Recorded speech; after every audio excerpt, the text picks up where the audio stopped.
What up everyone, and welcome back to another kimono video. I always get so happy when it's time to record actually. It's been so fun. Thank you all for watching, whether this is your first video or you've watched multiple. Appreciate you very much. Let's get into this week's video. We're doing absolute review. So with the absolute review, it's all the absolute comics that came out this past comic book day minus Absolute Flash because I'm not pulling that physically and I'm a month behind because I'm reading it on the app. So we'll go through each of these one by one. I'm not going to do like a page by page overview that I kind of do, even though I will still consider this an overview. It's just going to be a little bit less. I kind of want to go over some of the key points and how I felt, about it, which is normally what I do, but sometimes like in the other ones when it's a single comic, I'll go over like more in detail, if that makes sense. Okay, so to begin, let's start off with Absolute Batman 16, the crossover, part 2 of the crossover. So, if you didn't read the first one or you didn't really know about it, maybe you're just reading Absolute Batman. It was in Absolute Wonder Woman 15. It was so awesome. It was really good. They really were friends right off the bat, not a surprise. They hit it off in that sense. And it was a great dynamic. Okay, so let's get into it. So starting off, the main thing is that Bruce gets back to work and people are talking about, the thing that I thought that was important about this page, even though it was only the first page, was that the Absolute Justice League is trying to change the narrative around like Batman and Wonder Woman and Superman. They're trying to make them look like the bad guys because they're instilling hope in everyone. So they're kind of going back and forth, like the workers kind of being like, oh yeah, I don't know, like Batman did all this stuff, but maybe he's kind of good. Like, it's just interesting that we kind of got like a first-hand view of like how people are feeling about Batman in particular and why the Absolute Justice League wants that to stop. But the first main point for this one that I thought was really interesting was just the relationship that he has with Two-Face and Penguin. Like, they're in the hospital still. Riddler's kind of out, but he got pretty hurt just like everyone else, but a little less in the sense of the other two. And he already has helped Batman. Doesn't really seem like he's that upset. Like, whatever. These two, though, they're upset. They're bitter. And it kind of seems like they will kind of commit to the rogue gallery. You know what I'm saying? Maybe they got an iffy relationship. I could see that with Two-Face on and off. Maybe Penguin fully like, fuck you. Because actually, now that I'm thinking about it out loud, like when we see Two-Face, like he's been mad, but then he's also been reasonable. And then in this conversation at the end of it, he tells Oswald, he's like, that was pretty harsh, Oz. And he's like, whatever, Oz like blows it off. And then Two-Face is like, he deserves it though. You know what? Ooh, I just realized. So here we have when he says harsh Oz, it's his regular face. And then when he says, nah, he deserved it, it's the other face. So he is literally, that is so amazing. He's literally going to be right down the middle and like sometimes okay with Bruce, sometimes not. That is beautiful artwork right there. Or work of art, you know what I'm saying? Like, not just the physical art, like actual art in the writing. Great job, Scott Snyder, and everyone who was involved in that. Okay, anyway, but it seems like Oz is going to be the other way. So these are the ones that are iffy. Waylon has been clearly like, down to hook up Bruce with help. Like, he's good. This whole premise of this issue was like to help out Waylon. Like, that's his focus, to see if he can transform him back into human form. So that's like where they're kind of going off with all of this. Beautiful drawing here. Bat out of hell. That was awesome. So Batman uses the mark of Hecate to summon Wonder Woman, and he's like basically saying, okay, like I need help with Waylon. She's like, all right. So the thing I really liked about this is just their dynamic. So she basically says it's going to take like a couple weeks to travel to meet this like Minotaur kind of creature, this mythical creature, because it's a land of a bunch of transformed, mutated, if you will, like mythical beast creatures and whatnot. And she's like, he's going to have the key to possibly turn him back.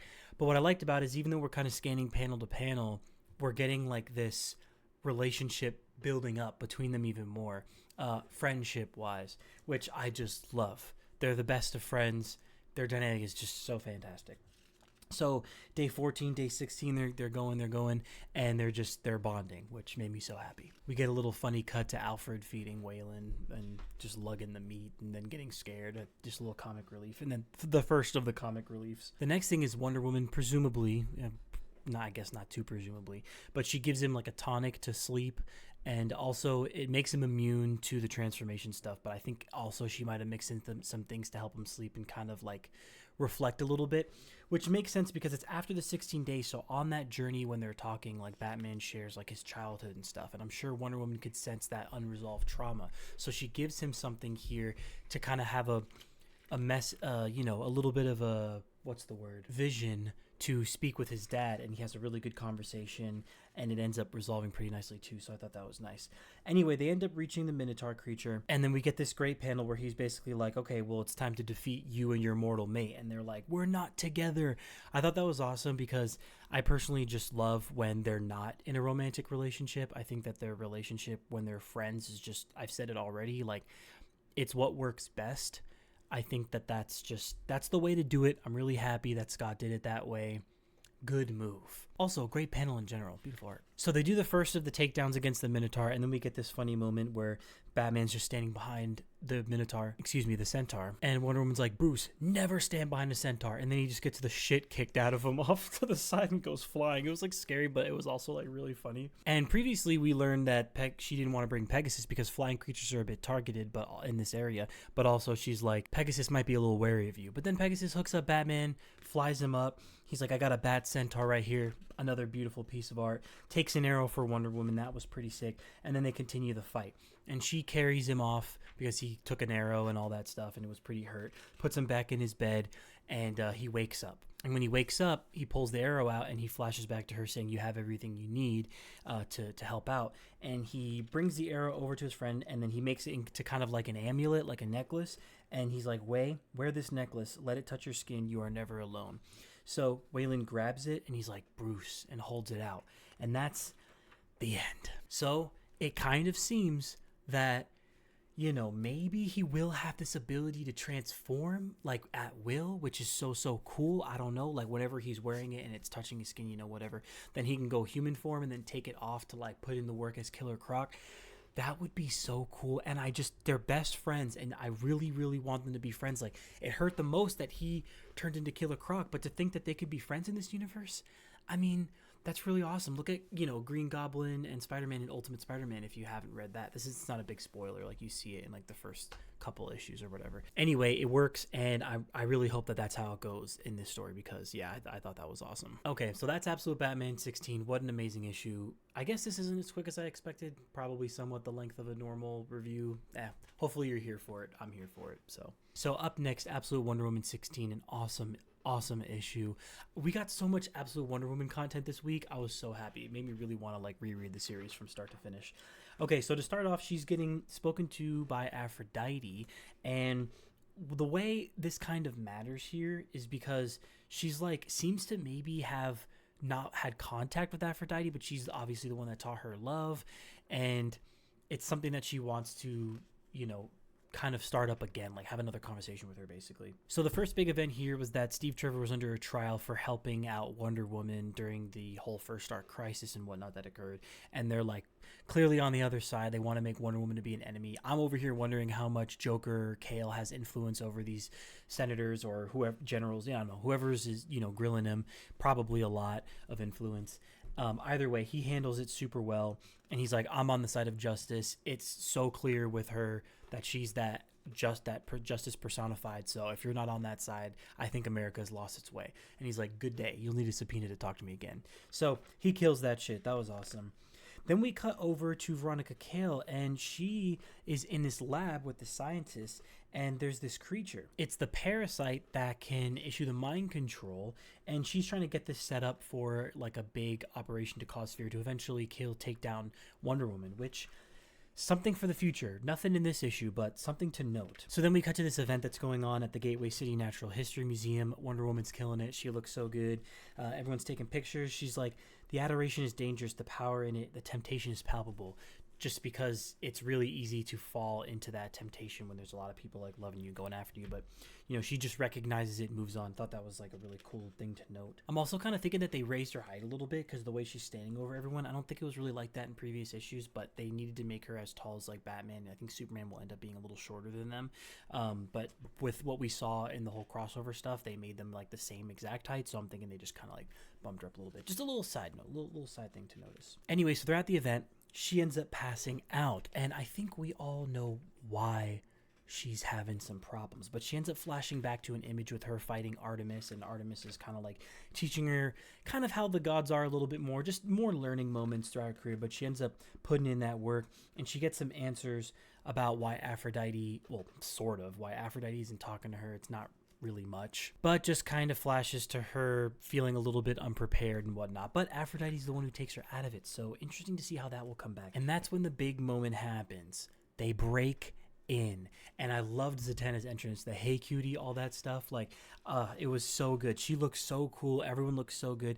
And then they introduced the absolute Suicide Squad.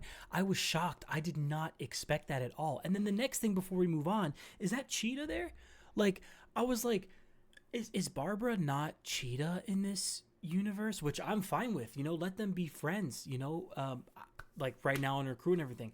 I was kind of waiting for a moment. Maybe something still happens. Wouldn't be surprised at all. But hey, if she stays as just one of the homies, I'd be happy with that personally. But just because that relationship would mean a lot to me, you know. But anyway, she busts in. Wonder Woman doesn't have access to her magic, which is pretty crazy.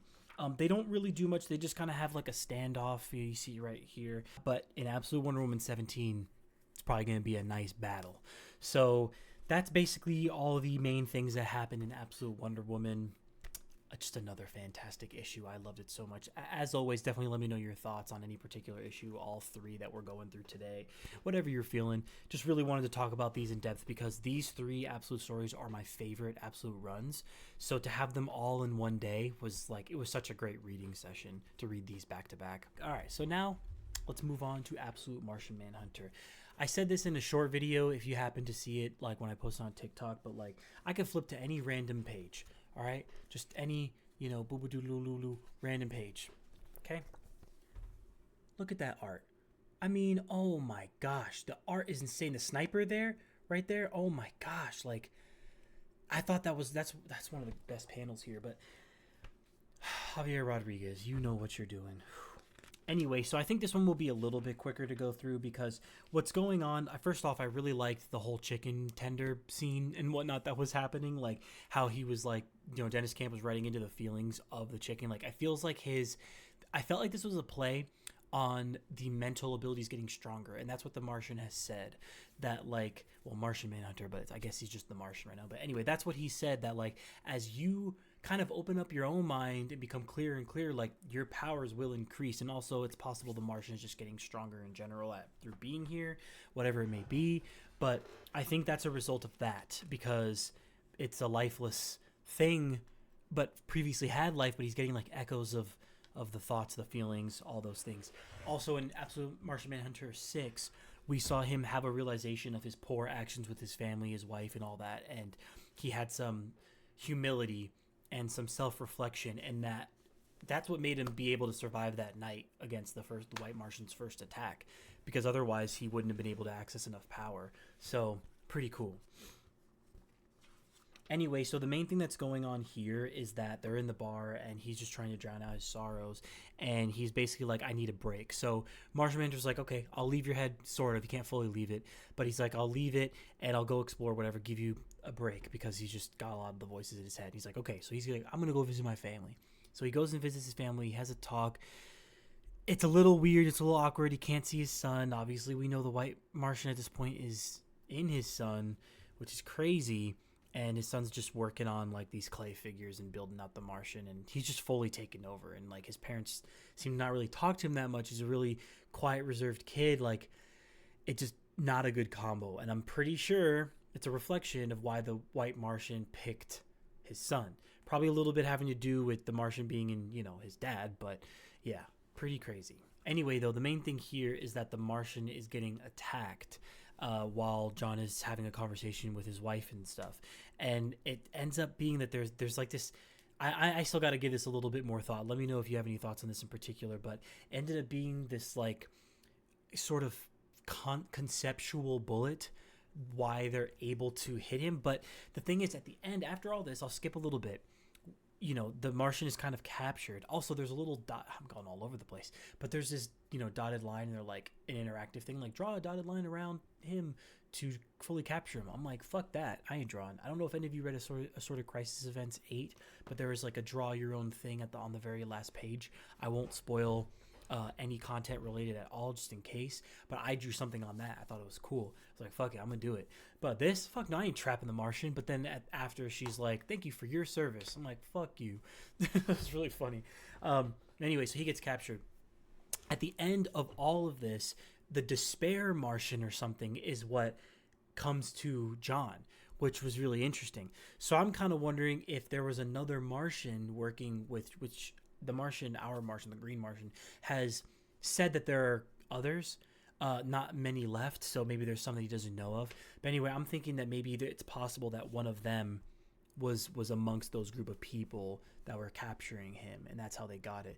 So I got really nervous for the first time, like really nervous for the state of the Martian and John and whatnot at the end of this issue. So it'll be really interesting to see what happens, especially with this despair guy. It'll be interesting to see how John handles this. Does he, from the little remnants of the Green Martian that's here, does he get a little bit of help? Is he able to counteract it from his own experience? I don't know. It'll be really interesting to see either way. That's the main events of this one. Another fantastic issue. So that's it for this week's video. Absolute review.